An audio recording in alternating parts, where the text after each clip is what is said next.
where the fields green and full,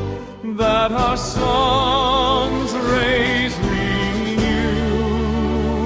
where the sky is bright and blue, and our people warm and true, that our forebears did build with their strength and